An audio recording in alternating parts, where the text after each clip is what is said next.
Sejam todos muito bem-vindos ao podcast Falando com Elas, Mulheres por Dentro do Seu Direito.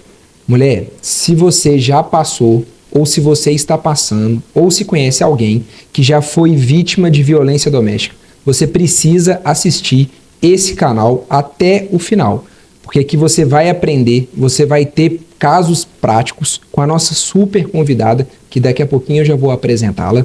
E você vai ter uma noção muito grande de problemas que as mulheres enfrentam a respeito de violência doméstica, a respeito de violência, quais os tipos de violência que existem e que às vezes nem o próprio agressor sabe que está cometendo.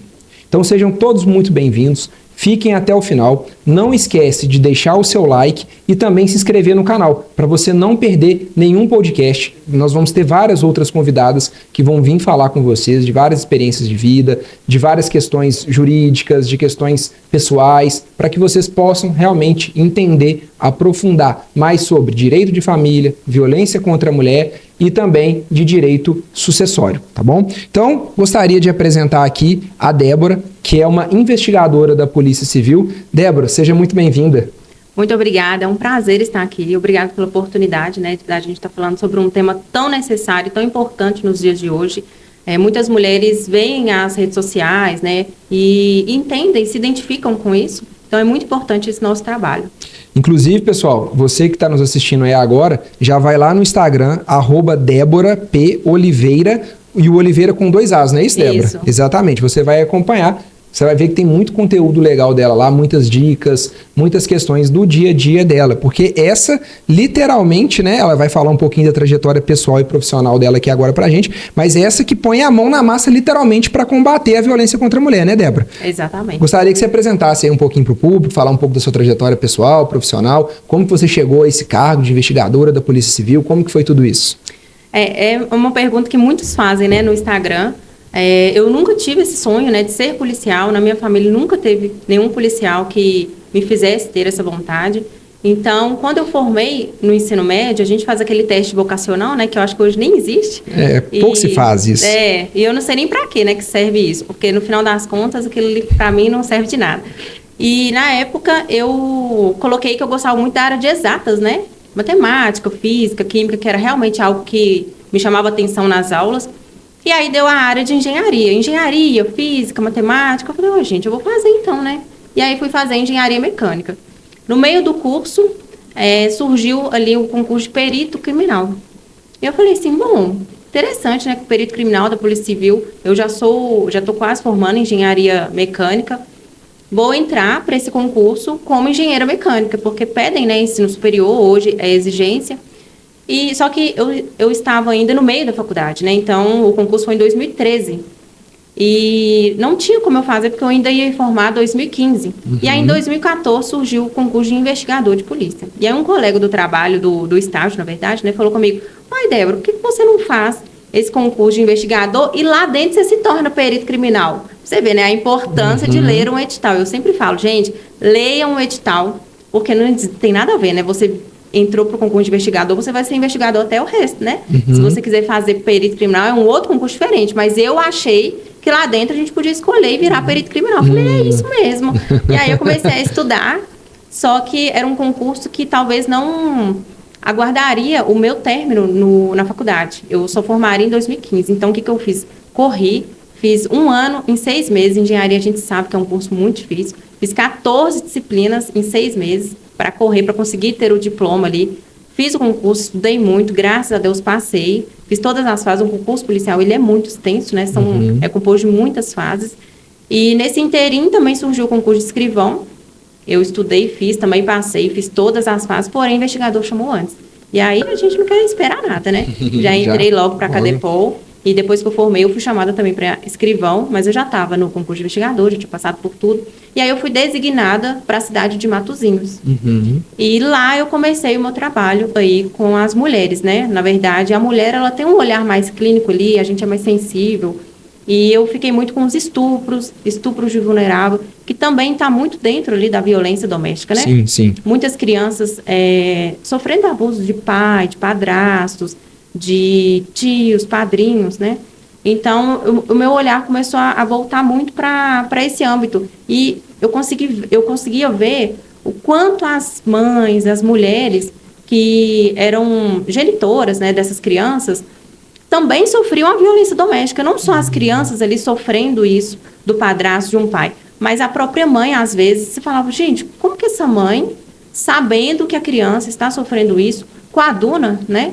E às vezes a gente não consegue entender, não, a mãe também é responsável por isso, vamos indiciá-la, né? Vamos investigá-la, mas é um contexto tão complexo, né? A manipulação, ela é tão oculta que muitas vezes a mãe não consegue perceber, porque aí a gente já entra aí, né, no assunto de violência doméstica.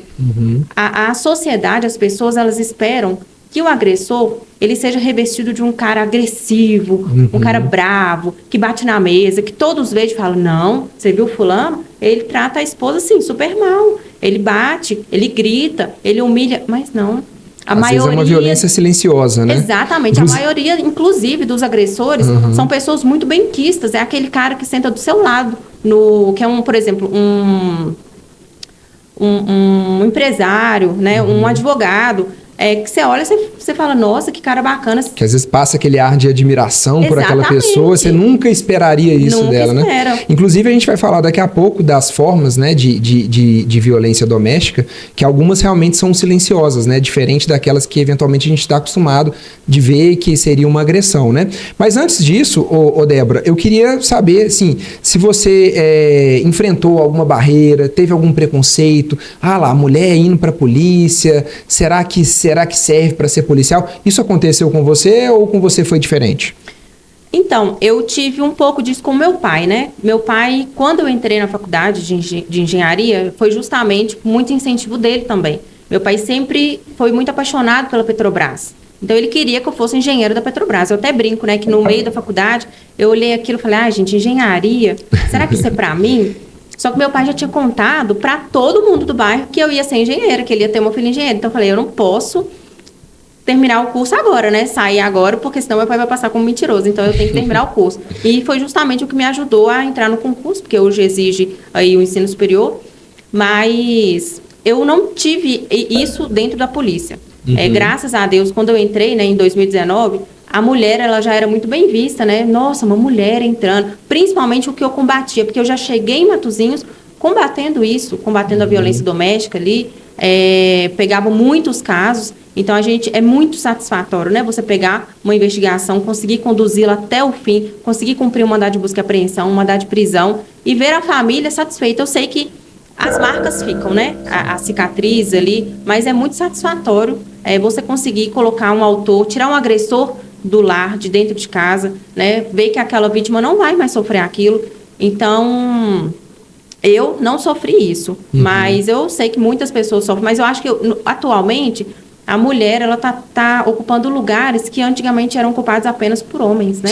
Sim, então, nós hoje estamos sendo vistas com admiração, como inspiração. Eu recebo, assim, inúmeras mensagens no meu Instagram, não só de mulheres, mas de homens também, falando, nossa, você inspira. Eu sempre quis ser policial, sempre quis estudar para isso, mas eu ficava com medo. E esse concurso mesmo que está tendo, daqui a pouco as meninas vão entrar para a Cadepol, eu recebi muitas perguntas, inclusive essa semana, sobre isso. Você sofre esse preconceito? Porque eu tô com medo de chegar lá e professores, colegas me olharem torto. E não. Hoje a gente está tendo isso muito menos, né? Hoje nós somos muito admiradas, somos inspiradoras mesmo. Que bom, Débora. Assim, a gente sabe que, infelizmente, né, não são todas as pessoas que têm, que às vezes fazem escolhas, né? Inclusive, às vezes, isso acontece dentro de casa, né? Você escolher algo divergente daquilo que o pai, assim, normalmente o pai, né? Às vezes ele escolhe pra gente o que você deve ou não ser, né? E às vezes enfrentar isso, porque às vezes alguns pais, né? Algumas realidades diferente da sua, né? Você vai ter ali uma pessoa mais rígida, uma pessoa que não vai ter um aceite tão grande, né? Mas é interessante as mulheres saberem que é isso, ela tem que ter o seu poder de escolha, ela tem que ter o poder de fala, lutar pelo aquilo e conquistar, né? Com certeza. Eu, por exemplo, se fosse hoje, eu não faria engenharia mecânica. Então, foi o teste vocacional que me levou para esse caminho. E também meu pai, né, que gostava muito, falava, minha filha, Petrobras é muito legal, você vai trabalhar lá como engenheiro, você vai ter um salário muito bom. Então, acaba me levando para esse caminho. Mas hoje, por exemplo, eu faria direito. Hoje é essa área que eu gostaria de atuar, né? Sim. É até interessante também outras pessoas saberem que não necessariamente, para alguns cargos da polícia, você não necessariamente precisa ter o direito, né? Às vezes quem está nos assistindo aí não sabe, às vezes tem um desejo de entrar e às vezes fica ali passando batido, porque às vezes é o que você falou, né? Concurso público, o que manda muito é o edital, né? É você entender ali as questões. Mas, Débora, muito obrigado aí por ter falado, né, da sua trajetória pessoal, profissional, como que você chegou a esse cargo. Agora, talvez o que o público deve estar querendo aí entender, e também é da minha curiosidade aqui, é entender um pouco mais da sua realidade. Como que é a sua realidade na delegacia? Como que é o trabalho que você desempenha? O que você faz lá? Como é o dia a dia, plantão? Como que funciona tudo isso? Conta pra gente um pouco. Então, eu trabalhei desde 2019, né, quando fui designada para Matosinhos, até 2023, eu trabalhei nesse combate aí à violência doméstica, ficava muito com ameaças, lesões corporais, estupro de vulnerável, e isso aí mexe muito com a gente, né, principalmente com mulher, que a gente é mais sensível, a gente leva muito pelo lado emocional. Já fiquei várias noites sem dormir, né, pensando, poxa, eu até falo, né? Deve ser difícil, né? Você colocar assim, o que é o caso, o problema do outro, o que é a Débora policial ali atuando e o dia a dia, né? Porque não tem como, isso aí acaba trazendo, né? Não tem jeito. A gente pega pra gente, né? Eu até falo, fazendo um parênteses, porque é muito importante que a mulher denuncie rápido. Porque quando acaba de acontecer, ela está em flagrante. Então, a polícia consegue atuar, ela consegue prender o autor, o agressor, levar para a delegacia, atuar em flagrante e encaminhar para o presídio. Quando é algo que aconteceu há mais tempo, né, e que ela resolve ir lá e denunciar, a gente precisa de fazer uma investigação. Então, isso acaba mexendo um pouco com a gente, porque eu preciso tirar esse agressor de casa, mas ele não está em flagrante. Então, a lei não me permite fazer nada naquele momento. A lei me permite fazer uma investigação, né? E pedir, depois o delegado indicia, pede a prisão para o juiz. Mas isso mexe muito com a gente, porque a gente quer tirar esse agressor de casa. Seja um estupro, seja uma agressão, né? Que a mulher esteja sofrendo. Então, isso acaba mexendo, sim, muito com a gente. A gente se apaixona, na verdade, pelo inquérito, né? Não tem jeito. E depois de 2023, né? Atualmente, eu trabalho no plantão de Pedro Leopoldo. Então, nós abarcamos as cidades ali próximas, que é Pedro Leopoldo, Capim Branco, Prudente de Moraes e Matosinhos. Então, tudo que acontece nessas cidades, o plantão é 24 horas, vem pra gente. Então, assim, eu até brinco no meu Instagram, gente, não tem um dia que não chega Maria da Penha. Todos os dias nós temos Maria da Penha. Então, aumentaram os casos ou a gente que está tendo conhecimento? Não, os dois. Aumentaram muitos os casos e nós estamos tendo conhecimento graças às redes sociais. Porque as mulheres conseguem se identificar, conseguem ver, poxa, aquilo ali que a Débora falou agora, eu estou me identificando, realmente, eu já passei por aquilo. Então, será que eu estou sofrendo violência doméstica? Eu sempre falo, gente, não podemos analisar nada isolado. Ah, meu marido teve um ciúme de mim, será que eu estou sofrendo violência doméstica? Não é isso. É o conjunto de tudo, né? É como isso é abordado dentro de casa, como é conversado, né? Então, hoje, eu trabalho no plantão digital de Pedro Leopoldo, todas as ocorrências chegam para a gente, e a gente não só faz aí o acolhimento da vítima, né? A gente faz todo o procedimento mesmo, de encaminhamento do autor ao presídio, e é muito importante o nosso trabalho ali, porque a gente acolhe essas vítimas, né? Muitas não procuram a delegacia justamente porque não tem apoio, né? Não tem apoio ali de família, de amigos, porque o próprio autor, a gente vai falar disso, né? Aqui, os tipos de violência doméstica, mas o próprio autor lá no início, ele já fez com que a mulher se isolasse do mundo. Então, ela não tem apoio de ninguém. E o ônus do processo, ele é muito pesado. É muito pesado. A mulher que caminha sozinha, ela não consegue, ela não sabe quem pedir ajuda, né? Sim. E na delegacia, Débora, a gente entendeu um pouquinho aqui, né, o que é o seu trabalho, o que efetivamente você faz, né? E na delegacia, teve algum caso, assim, é claro, a gente não pode nem... É importante, né? Inclusive, uma das coisas que é necessário as mulheres que são vítimas de violência entender é que todos esses processos, eles correm em segredo de justiça, né, Débora? Sim. Eles são sigilosos. As pessoas, o público, no geral, ele não pode ter acesso a dar essas informações. Então, claro que a gente respeitando tudo isso, né, essa questão ética, profissional, tanto da advocacia quanto da polícia também, né, enquanto Estado, teria algum caso, algum relato que te marcou mais, que foi mais impactante, assim, que marcou mesmo, aquela coisa assim que você, como se diz, você vai contar até pro seu neto, nossa, isso aconteceu um dia na delegacia e foi impactante, foi marcante, às vezes teve ali uma emoção maior no caso, alguma coisa ali que precisou de mais detalhe, uma investigação que teve mais detalhes, teve algum caso assim para você contar pro pessoal? Então, cada caso é muito peculiar, né? Tem ali as suas dores, a gente sente em todos os casos que chegam lá, são histórias muito comoventes, né? Mas, por exemplo, teve um caso que a gente pegou... A gente hoje, eu não faço investigações, eu só recebo, acolho, a gente faz o encaminhamento, pede as medidas protetivas necessárias, que o juiz dá dentro de 48 horas, e encaminha o autor para o presídio. Então, hoje eu não faço investigações. Mas dentro do plantão digital, já tivemos casos, por exemplo, de mulheres irem numa semana, pedirem a medida protetiva, irem com várias lesões, né, agressões físicas, assim, aparentes, passarem pelo ML, a mulher está muito machucada. Se ela está machucada por fora, imagina por dentro, né? O que ela já não sofreu para chegar naquele estágio. E muitas não procuram a delegacia, elas. São vizinhos, são pessoas que viram a briga, ficaram assustadas e procuram a delegacia, porque às vezes nem iria para lá.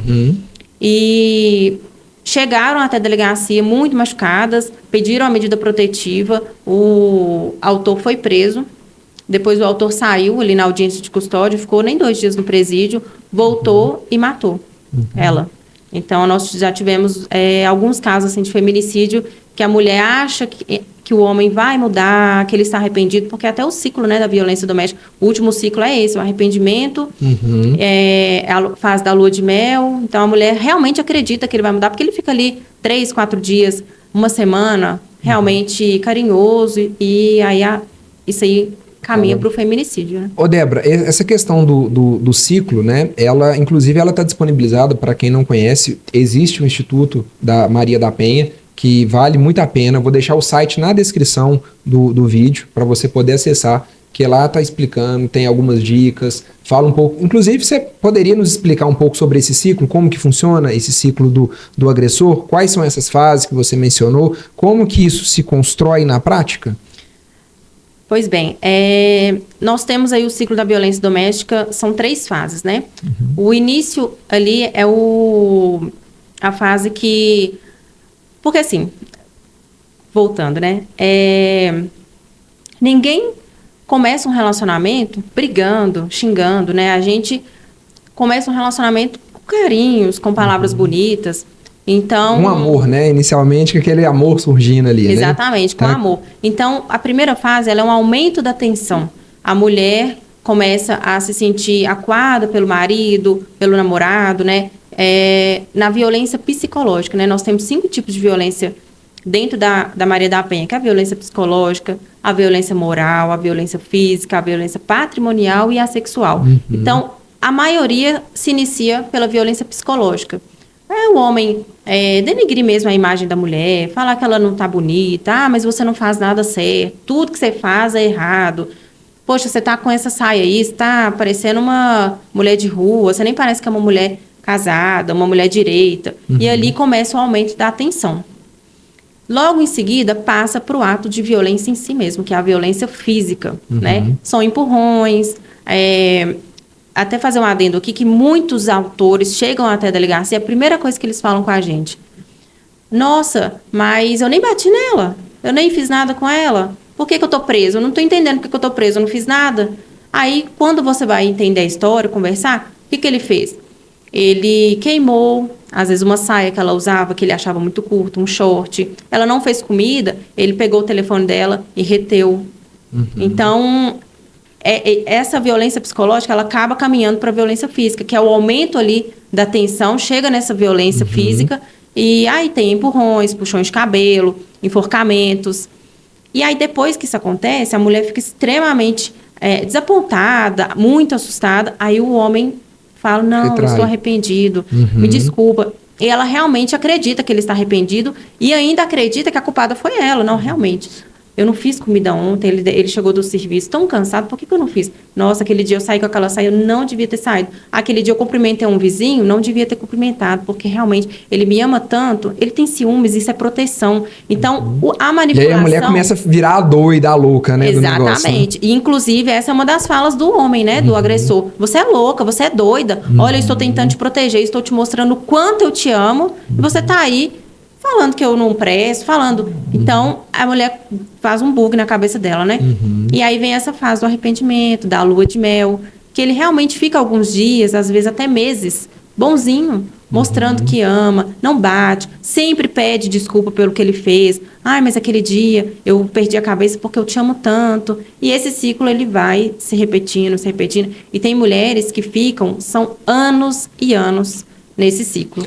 E é igual você falou também, né, Débora? Às vezes essa agressão inicial, esse aumento de tensão, às vezes ele passa despercebido pela sociedade, né? Porque às vezes isso aí acontece ali dentro de casa, às vezes no momento que estão só os dois, e às vezes quem vê o casal ali, por exemplo, num restaurante, num bar, num jogo de futebol, alguma coisa assim, não consegue imaginar, né? E às vezes, pelo menos lá no escritório, às vezes algumas mulheres que são vítimas nos relatam que elas começam a sentir vergonha de expor isso, né? Já que se ela expor, parece que ela é que tá errada, né? Isso acontece muito, chega muitos depoimentos nesse sentido lá para você? Sim, com certeza. Na verdade, a maioria das violências dentro da Maria da Penha, elas são dentro de casa, elas são entre quatro paredes. Por isso que a gente fala, não precisa de provas contundentes, né, de marcas, porque muitas vezes não são marcas no corpo, são marcas internas, são xingamentos, né? Essa violência psicológica, ela é muito, muito feroz. Ela acaba com a pessoa. Como que começa essa violência psicológica? O homem, o agressor, né, de violência contra a mulher, ele já tira ela ali do seio da sociedade, ele já afasta ela da família, afasta de amigos. Poxa, sua mãe, ele fala com ela, né? Sua mãe nem liga pra você, sua mãe não tá nem aí pra você, vamos ficar só nós dois aqui. Ah, aquela amiga sua, você não acha que é uma má influência, não? Porque ela faz isso. É uma construção mesmo, é uma construção. Né? E isso, a mulher vai falando, ai, ele é tão preocupado comigo, ele gosta tanto de mim, né? Ele tem essa forma de proteção, porque a manipulação, ela vem muito mascarada de proteção, de cuidado, de amor, né? Então, ele consegue afastar a mulher disso tudo, da família, dos amigos, e aí ela começa a ter essa dependência emocional enorme com ele. Então, ele consegue ter o controle disso. Certo. Então, por isso que eu falo, é muito importante que a mulher tenha familiares, amigos que a apoiem, né? Uma rede de apoio. Porque o ônus do processo é muito pesado. Você enfrentar isso é muito pesado. Porque ela chega numa delegacia, ela vai contar pra gente. Ela vai contar pro escrivão. Aí tem uma vergonha, às vezes a pessoa fica ali retraída, fica com vergonha. Exatamente. Ela fica com medo de um julgamento da sociedade, do vizinho que vai descobrir que isso aconteceu, do familiar, do tio, do primo, do cunhado, da avó, né? Isso. E a palavra dela muitas vezes é desacreditada por isso, porque ninguém imagina que aquele homem, tão bem quisto, um homem, às vezes um empresário, um homem que tem uma condição financeira boa. Que se mostra ali na sociedade como uma pessoa importante, uma autoridade de alguma coisa. Porque ele jamais faria isso. Não, gente, o fulano, não, eu não acredito, o fulano jamais faria isso. Inclusive, muito próximo a mim, eu convivi com uma pessoa que praticava violência doméstica com a sua esposa, e se essa pessoa não tivesse me contado, eu não acreditaria. Porque é uma pessoa extremamente tranquila, calma, muito benquista, que você fala, não, fulano jamais faria isso. Mas acontece, né? Com certeza, acontece muito. E agora essa violência psicológica, pelo menos no meu ponto de vista, né, Débora, que já é omitindo uma opinião mesmo, né? Ela talvez seja pior do que uma violência até física, né? Porque às vezes a violência física ali, a dor ela vai passar, mas a psicológica ela vai ficar ali, marcas ali dentro da pessoa, assim, que às vezes não tem nem reparo, né? Assim, sim, são traumas. Palavras faladas. A mulher, ela tem muitos traumas, né? De um relacionamento onde teve esse abuso. Então, para ela recomeçar, muitas vezes é muito difícil. Mas, para mim, é muito pior você continuar nesse contexto de violência doméstica, de um relacionamento tóxico, abusivo, né? Eu falo, é difícil recomeçar? É difícil. Mas não é impossível, né? Por isso que temos que ter uma rede de apoio. A polícia, ela não vai apenas pegar o agressor, encaminhar para o presídio, fazer a investigação, ela vai acolher essa vítima. A gente tem, né, hoje, as delegacias especializadas em proteção à mulher, e a gente faz esse trabalho. A Polícia Militar também faz um pós, né, de visitar a mulher em casa, a vítima, saber como ela está, se ela está conseguindo progredir ali na vida, esquecer isso, deixar isso para trás, porque a mulher ela pode ter uma recaída, porque como tem essa fase do arrependimento, muitas vezes o homem... essa recaída é a parte do ciclo, né? Exatamente. É o que monta, é o que se constrói mesmo ali nesse ciclo de agressão. É a dependência emocional mesmo, né? A mulher falar assim... Emocional, às vezes financeira. Muitas vezes financeira. Né? Inclusive, eu falo muito isso no meu Instagram, mulheres... Não deixem de estudar, né? Não dependam financeiramente do homem, porque se isso acontece, você precisa sair, muitas vezes você não tem escolha. Como que eu vou sair? Eu tenho 2 filhos com ele. Quem que vai pagar um aluguel? Quem que vai pagar as minhas contas? Como eu vou me alimentar? Não, então eu prefiro ficar aqui, né? E é muito importante, principalmente quem tem filhos, né? Eu não falo que o divórcio é a melhor saída, não. A melhor saída é o homem saber como tratar uma mulher, com certeza, né? E não... causar isso dentro de casa. Mas, se já foi ali para agressões verbais, se o respeito acabou, o divórcio, sim, ele é a melhor saída. Principalmente para os filhos. Por quê? As crianças, as meninas que sofrem dentro de um ambiente dessa forma, elas tendem a repetir esse comportamento, elas tendem a procurar parceiros que façam o mesmo que o pai, que o padrasto fez com a mãe. E os meninos que crescem nesses ambientes, eles tendem a repetir também esse comportamento com namoradas, com mulheres, porque aprenderam assim. Então, eles acham que isso é o certo. Os nossos pais é o nosso espelho, né? É o que a gente vê e repete. Então, é muito importante sair disso. Débora, eu compartilho muito isso com você, porque eu acho que o ambiente, ele acaba moldando muito, né? Então, eu falo isso muito com as mulheres que são vítimas de violência doméstica, que procuram o nosso escritório. Eu falo isso muito com elas. Olha, você precisa se preservar e você também precisa preservar os seus filhos. Porque um filho, homem, que vê o pai, às vezes agredindo fisicamente a mãe, ele acredita, assim, isso eu posso te falar até por questões práticas mesmo, porque eventualmente quem está acompanhando aí não saiba, eu também sou professor do ensino médio e então a gente lidar com crianças e adolescentes ali todos os dias. E toda vez quando a gente vê, por exemplo, um menino do 6º ano bateu numa menina, aí a gente, por que você fez isso, tal, aí você vai puxando, você vai investigando, aí você de repente conversa com a mãe dessa criança e aí às vezes a mãe fala, eu já apanhei dentro de casa, pode ser por isso. Então, assim, o reflexo que tem, a importância do papel do pai e da mãe para a criação do filho também é essa, porque hoje eu falo muito isso, né? Eu tenho um filho homem, e a gente tem que criar os nossos filhos para eles aprenderem a respeitar as mulheres, porque hoje o desrespeito, a violência,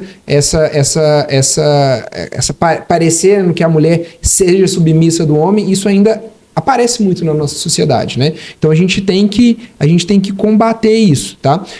Débora, mais uma pergunta aqui de questões práticas da delegacia.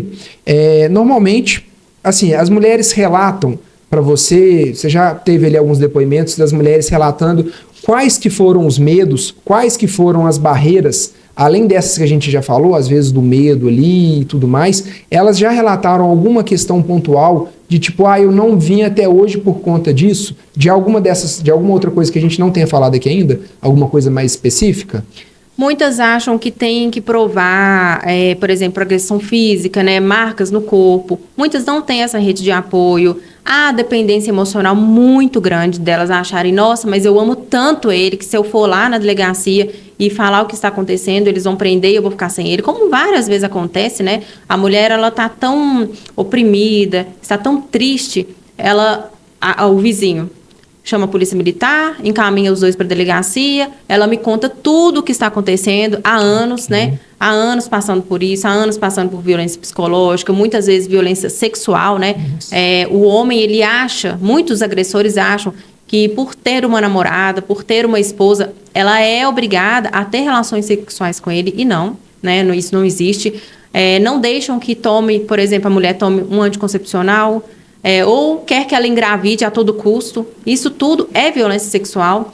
E a mulher tem essa dependência do homem, né? Então, depois que ela relata tudo isso pra gente, e a gente toma as medidas cabíveis, pede as medidas protetivas para ela, e ela vê o agressor indo para o presídio, muitas querem falar ali, não é mentira, eu não fiz isso não.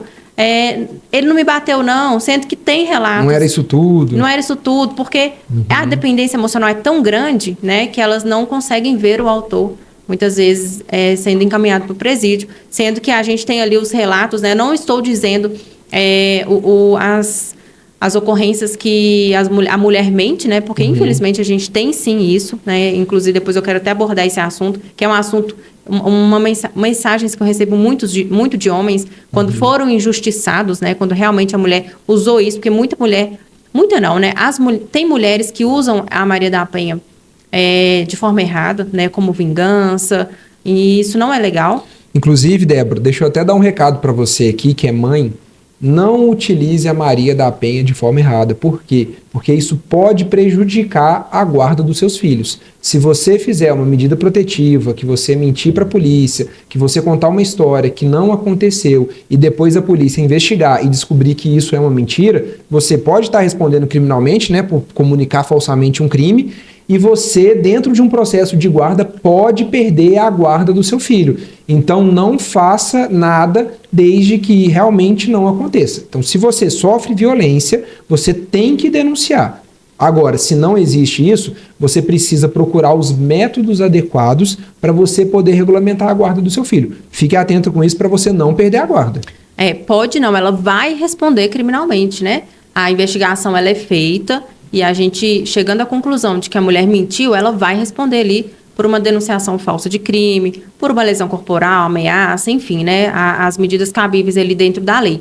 Mas quando a gente pega mulheres que estão tão dependentes emocional, que ela vendo o namorado, o marido, sendo encaminhado para o presídio, ela volta atrás, é muito triste, né? É muito triste, porque você vê que às vezes não tem rede de apoio, porque o próprio agressor já tirou ela de perto de todos, né? Ela já está longe de todo mundo, então a própria família, os próprios amigos desacreditam mesmo da palavra. Poxa, você não nem conversa mais com a gente, você não trocou a gente por esse marido, então por que agora você está querendo vir pedir ajuda? Então isso é muito triste, a gente tem que passar por cima disso e ajudar umas às outras, né? Então acontece, Débora, assim, com uma certa frequência, vamos dizer assim, a mulher chegar à delegacia, denunciar, aí vamos supor, o agressor lá ele é preso, e aí, nesse meio caminho, ela se arrepender e tirar como é que eu posso dizer, essa representação que ela fez contra o agressor, ela vai lá e tira? Isso acontece com uma certa frequência, então? Acontece com uma certa frequência. E para piorar, para complementar a pergunta, né? Até te interrompendo, desculpa. E depois que ela faz isso, costuma voltar às agressões? Você contou um caso aqui de um feminicídio, inclusive, sim, né? Sim. Que aí ela foi, tirou e depois ela acabou. Na verdade, ela nem tirou a representação, né? Nesse caso, né? O cara foi solto e depois cometeu o feminicídio. Mas já aconteceu da situação que ela tirou e depois ela, por exemplo, foi vítima, seja de um feminicídio ou de alguma outra agressão? Já aconteceu? Então, como antigamente, né, não tão longe aí, acontecia isso, né, a mulher procurava a delegacia, pedia medidas protetivas, o agressor ia preso, saía do presídio e a ameaçava, né, pedia, não, você vai lá tirar a medida protetiva, você vai lá tirar essa investigação que você colocou para mim. Hoje não cabe mais representação nos crimes de violência doméstica. A mulher não tem mais que representar, seja ameaça, seja qualquer crime na lei que caberia representação. Hoje, dentro da Maria da Penha, não existe mais isso. É incondicionado. Se a mulher fizer e depois quiser retirar, ela tem que ir lá de frente ao juiz e fazer lá. Na delegacia, isso não é cabível mais. Ela não pode mais voltar atrás. Justamente por isso, porque antigamente tinha muito, né? Essas ameaças, ela era coagida pelo agressor quando saía do presídio. E às vezes até mesmo essa questão de querer voltar. Quando a mulher chega na delegacia e pede a medida protetiva, a gente conversa muito com ela. Olha, mas você tem a intenção mesmo de se separar? Porque não adianta você pedir medida protetiva e ele sai do presídio, você voltar a morar com ele, voltar a namorar com ele, né? Aí acontece alguma coisa, ela ligar para a polícia e falar, teve aí o descumprimento de medida protetiva, né? Então não, tem que estar certo disso, né? Nós tivemos um caso aí mesmo recente, que a mulher, ela estava grávida, apanhou do namorado, estava grávida dele, e quando ela viu que ele ia ser preso, ela queria voltar atrás e tudo, mas a gente conversou, explicamos o quanto, porque a mulher, ela não entende que isso caminha para algo muito sério, muito grave, né? Que é um feminicídio, inclusive, que é um às vezes, feminicídio, né? com certeza, né? Numa conversa ali, numa briga calorosa, que o homem enforca, esgana, né? A mulher e acabou, né? Quantos casos nós já tivemos isso? E olha que é uma cidade pequena, né? Pedro Leopoldo e as cidades adjacentes ali.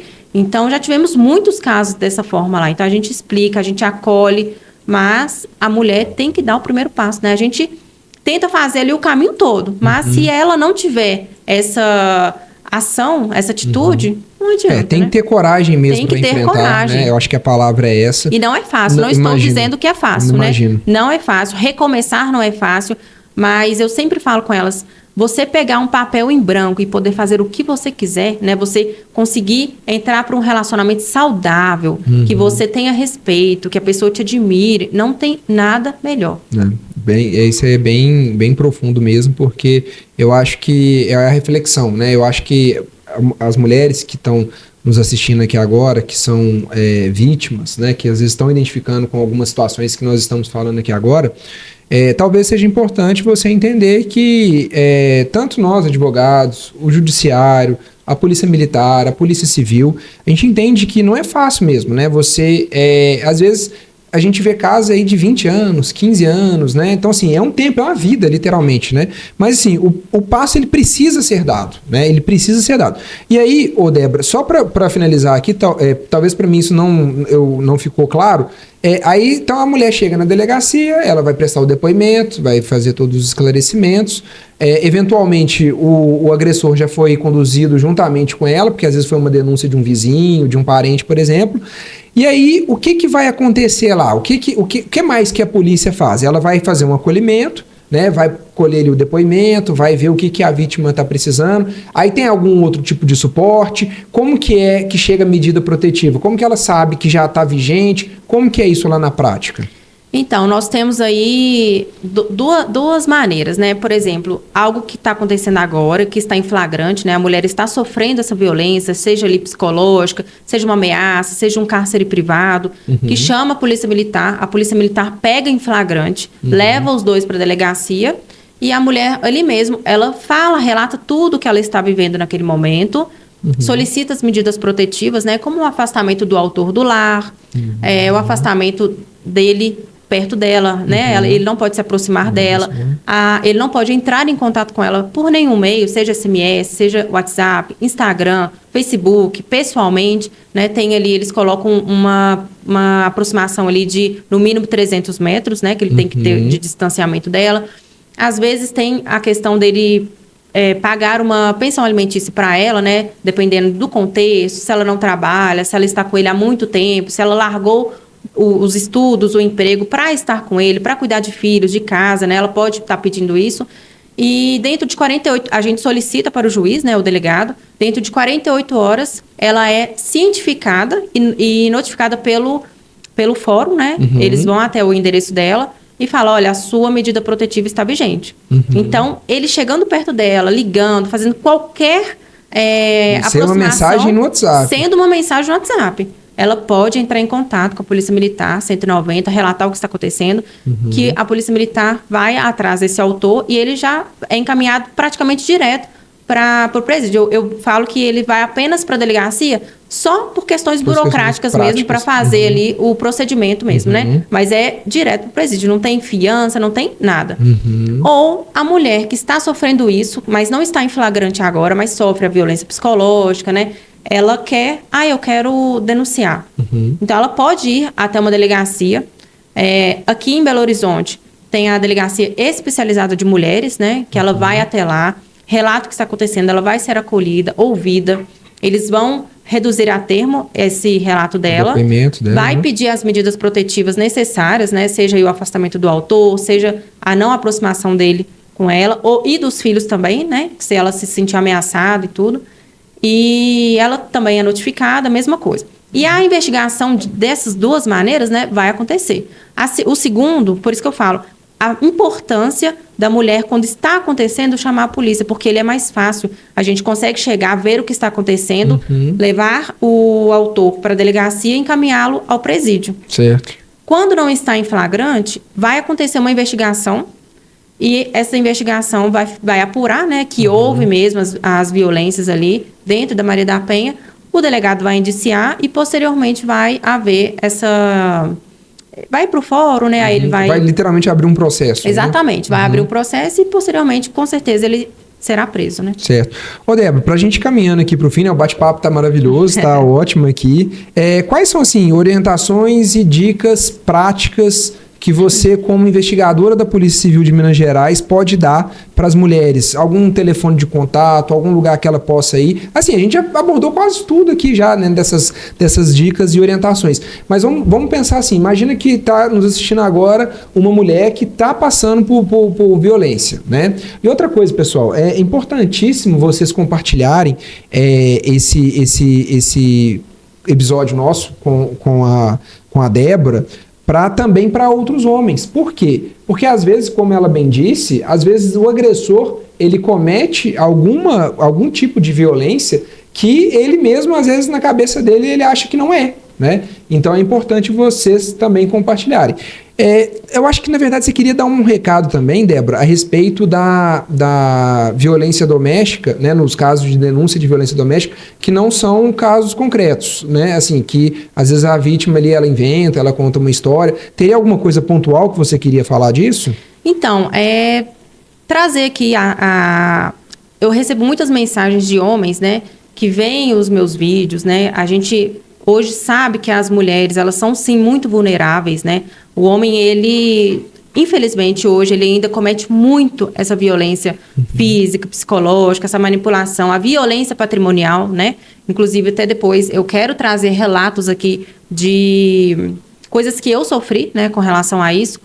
Mas a gente tem que ter em mente que a Maria da Penha, hoje, ela deve ser usada com sabedoria, ela não tem que ser usada por vingança, né? Eu sei que homens sofrem sim, né? Essa violência dentro de um relacionamento, né? Seja a mulher ali muito possessiva, ciumenta, a mulher que bate, que rasga roupa, que xinga, que quebra copo, que arranha carro. Existe isso sim, né? E por quê que não chega ao nosso conhecimento? A gente chama aí das cifras negras, né? Por quê que não chega ao conhecimento da autoridade? Porque os homens têm vergonha. Por isso que as ocorrências de mulheres vítimas ficam aqui e as de homens ficam aqui. Porque eles têm medo, eles têm vergonha. Poxa, como que eu vou chegar numa delegacia e falar que eu tô sofrendo isso da minha mulher, da minha namorada? Ah, não, vou ficar quieto. Então, às vezes, chega lá, caminha para um negócio ruim, né? E aí a mulher liga para a polícia e fala, porque ele tá aqui me xingando. Sendo que ela já fez e aconteceu ali por vários meses, anos.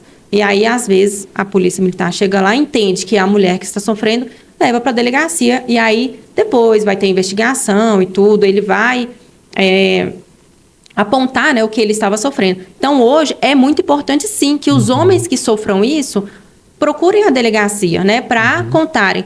Porque, às vezes, infelizmente, nós temos casos, sim, de mulheres que inventam por vingança, né, porque não aceita que aquele homem não quer mais aquele relacionamento. Então, ela acha, então eu vou ali, vou fazer uma denúncia falsa e vai ficar tudo bem, né? Ele vai ficar com medo. Então, não deve ser feita essas denúncias falsas, né? Porque isso descredibiliza a mulher que realmente sofre. Que realmente sofre, né? A Maria da Penha é para mulheres que realmente sofrem a violência, seja psicológica, seja física, moral, sexual. É para essas mulheres e não para mulheres que se sentem que tem essa carência de homens que não a querem, que terminaram relacionamentos. Às vezes o cara viu que aquilo ali não tá indo para um caminho legal e quer terminar, e a mulher acaba indo na delegacia usando isso de forma errada. E importante também destacar, né, que o homem que às vezes é vítima, né, porque isso a gente sabe que pode acontecer também, né, não podemos querer tapar o sol com a peneira, né? A gente sabe que isso pode acontecer. É claro que às vezes isso numa proporção menor, mas o homem ele não vai estar amparado pela Lei Maria da Penha, né? Ele vai estar amparado realmente pelo Código Penal, pelos crimes que ali estão previstos, seja de lesão corporal, seja por um dano ao patrimônio, igual você falou do carro e tudo mais, né? A Maria da Penha, ela é para vítimas mulheres, né? Ela foi feita aí para vítimas mulheres. Porém, os homens, da mesma forma, podem solicitar medidas cautelares. É só o nome que muda, né? Sim. Eles brincam muito lá na rede social. Mas cadê o João da Penha, né? Não tem. A Maria da Penha, ela é para mulheres, mas nada impede que o homem chegue numa delegacia, né, ou ligue 190 para relatar algo que está acontecendo ali em flagrante e solicite medidas cautelares. Nós já tivemos diversas vezes homens procurando a nossa delegacia e contando à mulher, né, o que ela faz. Nós tivemos um caso mesmo de uma mulher que quebrou a casa do cara toda, simplesmente porque ele não queria mais retomar o relacionamento com ela. E aí, mães, mulheres que estão nos acompanhando, quando você, né, a gente tem que entender o seguinte, eu falo que no direito de família, a gente não consegue criar e conquistar e fazer as pessoas amor e tudo mais. Então, se isso não acontece, se já perdeu, não existe um amor mais, se valorize, não fique nesse relacionamento mais não, procure um advogado, procure a pessoa que vai estar qualificada para te ajudar a fazer a separação. Às vezes você faz isso com medo de perder um patrimônio. Procure também entender os pontos legais de uma separação, porque isso com certeza vai te fazer muito bem e vai ser bem melhor. Bom, Débora, então aqui agora sim, realmente para a gente já encerrar, mais alguma dica, mais alguma orientação prática, alguma coisa assim, por exemplo, aquela mulher que às vezes está nos assistindo, está querendo dar o primeiro passo, mas ela está com receio de ir na delegacia, porque às vezes o cara acompanha, fiscaliza, está ali em cima dela, praticando violência a todo momento. Existe algum canal, algum lugar que ela liga, fora esses que a gente já falou aqui agora? Então, nós temos o canal 180, né, que ele é justamente para violência doméstica, violência aí contra mulheres, é totalmente sigiloso, então podem ligar e contar tudo que está acontecendo, né, é anônimo. E temos também o 181, né, que são para denúncias anônimas, não só de violência doméstica, né? Pode ligar, explicar o que está acontecendo, a Polícia Civil vai tomar conhecimento disso, vai abrir uma investigação e conseguir tirar essa mulher desse ambiente tóxico, né? A gente fala que recomeçar é muito difícil, mas ficar dentro desse ambiente é muito pior. Você fica anos e anos e quando a mulher consegue sair, ela pensa, poxa, por que eu não consegui sair disso antes, né? As cicatrizes, as marcas, elas ficam para sempre. Muitas mulheres não conseguem ter relacionamentos com outras pessoas por medo, né? Fica o tempo inteiro com medo de apanhar. Qualquer coisinha que o homem fale, ela já lembra, remete a algo que ela passou. Então não fique, né? Não fique nesse ciclo de violência. Saia disso. O amor não é isso. O amor não é manipulação. Ele não é medo, né? Não é tristeza. O amor tem que ser algo leve, né? Tem que ser algo leve. É para te proteger, para cuidar. É um amigo que você tem ali, né, de confiança, é uma conversa, os dois andando lado a lado, né, os dois caminhando juntos e prosperando, né? Sim. Débora, muito obrigado. Eu acho que a nossa conversa aqui, ela vai agregar, ela vai inspirar, ela vai libertar muitas mulheres, porque aqui a nossa ideia é literalmente transformar vidas, né? A gente conseguir fazer com que pessoas, que mulheres sejam literalmente transformadas, né? Para que elas possam se libertar de relacionamentos abusivos, de homens narcisistas que só pensam nele, que não quer saber da família, que não quer saber do filho. Então, assim, eu acho que foi muito legal. Muito obrigado aí pelo convite. Espero que a gente possa ter outras oportunidades. Com certeza. Eu que agradeço. Foi muito bacana o bate-papo. É um assunto muito complexo, né? Muito grande. Horas, a gente poderia ficar horas aqui, ali, né? 48 minutos ali. Já, e a gente poderia... não falou um décimo, né? Do que a gente realmente gostaria de falar. Mas continue aí nos acompanhando. Quem sabe não vai ter o capítulo 2, então, com a Débora, né, com gente? certeza. Vamos fazer o seguinte. Casos que o pessoal gosta, adoram ouvir os casos, ocorrências policiais. E eu acho que é muito bom porque as pessoas se identificam, né? Sim. Vê, aquilo ali que ela tá falando, eu sofro dentro de casa, será que eu tô ali dentro da violência, né? E aí começa a pessoa a perceber isso, né? Débora, ajuda. Vamos fazer o seguinte então, se a gente conseguir aqui uma visualização legal, o pessoal compartilhar o nosso vídeo, eles se inscreverem no canal, a gente vai trazer a Débora de novo para ela poder contar alguns casos. Pode ser? Com certeza, combinadíssimo. Então tá bom, pessoal, muito obrigado. Não esqueçam de se inscrever no canal, tá? Deixa aí, assina o sininho para vocês acompanharem os próximos também. Não esquece de ir lá no Instagram, @DéboraPOliveira, com 2 As no final, não é isso? E o meu também, Jefferson Parreira ADV, tá? Vai lá, segue para vocês não perderem nenhum conteúdo. Muito obrigado, viu, Débora? Eu que agradeço, gente. Até a próxima. Tchau, até mais.